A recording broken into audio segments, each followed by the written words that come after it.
Hey yo, what's good everyone? Welcome back to my channel. This is Mauro, your favorite Italian guy, I guess. And today I'm gonna react to my own country history, the animated history of Italy. This is gonna be the part one. So guys, we will do first this part and then in the future, possibly in the next future, if I get enough likes to this one and views, I will do it. But if we don't get enough likes, guys, at least, I don't know, I don't want to say too many, but at least 400 500 likes, and then I'll do the second part. Is better because these videos takes a lot of time and a lot of focus, and I'm kind of a lazy guy. So let's try to see anyway now how is this history of my own country, if I still remember from the books from school. This video is kindly sponsored by the Ah, Great wait, Courses wait, Plus. wait. If there are some Italians watching this video, I'm gonna put the Italian subtitles. Se ci sono degli italiani che guardano questo video, mettono i sottotitoli in italiano, almeno capite anche voi, se non capite bene l'inglese. Dai, ok.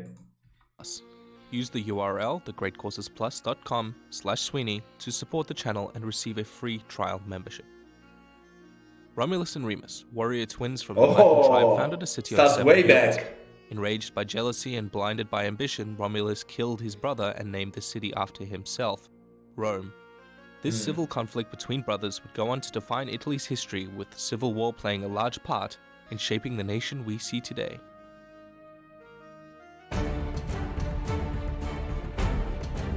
Oh, this is really cool. Wow. Mussolini. Oh, this is so cool.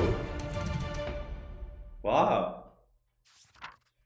The Italian peninsula was a thriving hotbed of prehistoric civilizations, with all the basics of Bronze Age society such as metalwork and agriculture. By the time the Iron Age came around in the 8th century, these had coalesced into two dominant cultures: the Etruscans in the north and the Greeks in the south, who had settled the area slowly over time.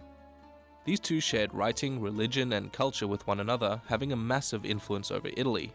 Their culture wouldn't last very long, however, because they were soon to be eclipsed by The Roman Empire. Founded on the river between the Etruscans and a tribe called the Latins, Rome soon prospered and grew very powerful, largely thanks to its strategic and defensible location, and they were ruled by 7 legendary kings. The last of these kings, Lucius Yeah. We had to learn the names of all the kings of Rome in school, and that was one of the most difficult part for everyone. I still don't even remember them all. Superbus, also known as the Bad One, was overthrown by the people when his son raped a nobleman's wife. The scandal would force monarchy out of Rome, eventually collapsing the Roman kingdom completely. In its place, the Republic was born, ruled not by a king, but rather 2 consuls selected by the Senate. Roman society was divided into 2 parts: the patricians, who were nobles, and the plebeians, everyone else, who were represented in the Senate by an elected office called the tribune. The tribune was granted the power of veto, meaning the patrician senate and the plebeians often had to work together on policies that benefited both classes, contributing to Rome's success. Under the republican system, Rome prospered. They expanded their territory through both conquest and alliance, often being reluctantly dragged into wars in defense of one of its allies, who then made territorial concessions or became a client state in return. This cycle continued, and soon Rome became the ruling state over most of Italy, and Latin became the lingua franca, or common tongue. A rather small domestic dispute in the city-states of Sicily dragged Rome into an open conflict with Carthage, known as the First Punic War, which they ultimately won. The political fallout from this war was immense, and the two sides hated each other from that day forward. After 2 more Punic Wars, in which Rome was very nearly defeated by the Carthaginian leader Hannibal, Rome destroyed Carthage and annexed most of her territories. The Senate became more and more interested in securing Rome's place in the Mediterranean basin to ensure another Hannibal never threatened Rome again. This would bring them to war with the 3 dominant Greek kingdoms. The city of Carthage and Corinth. Wow, guys, this editing is on point. I mean, that's not related to the whole history that they're narrating here, but this editing is on point. Really, so wow, these kind of videos, they're amazing. It's just amazing to watch this kind of video. Completely destroyed in 146 BC. and Rome became the undisputed naval power of the Mediterranean. Wow. Fast forwarding a bit to everyone's favorite Gaius Julius Caesar. An ambitious politician and military leader, Caesar eventually landed a gig as the governor of Gaul. When recalled to Rome for his abundant abuses of power, Asterix and Caesar made a huge Obelix. power grab in returning to Italy with an army, plunging Rome into civil war. After Pompey's death, Caesar attained all political positions he could, effectively becoming a dictator and emperor. As you may remember, the Romans weren't all too fond of monarchy, so you can guess what happened. Yeah. With Caesar's corpse on the Roman Senate, the nation was again plunged into civil war between Caesar's adopted son Octavian and Mark Antony, paving the way not only for the Roman Empire but also two very interesting Shakespeare ripoffs. Octavian, the winner, was renamed Augustus, and his reign would soon be followed by the continuation of the Julio-Claudian dynasty, and a 2-century-long absence of war called the Pax Romana, the Roman peace, interrupted only occasionally by a few emperors whose mental faculties have been called into question. That's the one, Nero Claudius, I think it's Nerone in Italian, the one that burned Rome, burned down the city. Rome became the birthplace of the Roman Catholic Church. Ironically, however, in the early days, Italy was very unsafe for Christians, who were frequently persecuted and blamed for many tragedies, including a great fire in the heart of Rome. Yeah, that's After what one I- succession crisis, the Flavian dynasty was established, ushering in a new era, famous for making Italy more diverse and multicultural, and the building of its most famous monument, the Colosseum, giving the Roman people the two Wow, simplest of over life's 2,000 pleasures, years already. panem et circumcensus, bread and circuses. A volcano also destroyed the city of Pompeii, but I don't Pompeii. think the Flavians had anything to do with that. The Flavians were replaced by the Nerva-Attanine dynasty, famous for its 5 good emperors.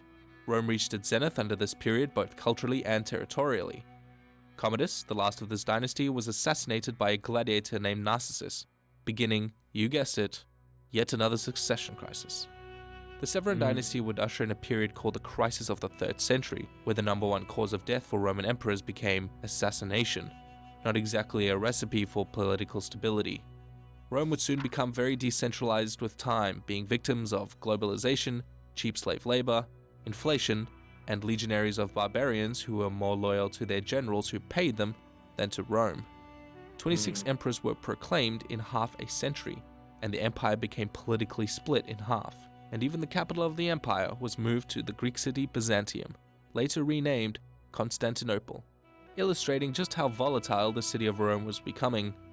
Huns and Germanic tribes began to raid and sack the western half almost routinely, and the combined army were less able to mount a significant defense using their legions, since, hey, what did Rome ever do for them? The empire in the west would soon collapse completely by the 5th century. In its place, the barbarian Odoacer set up the more recognizable Kingdom of Italy, soon ruled by the Germanic Ostrogoths.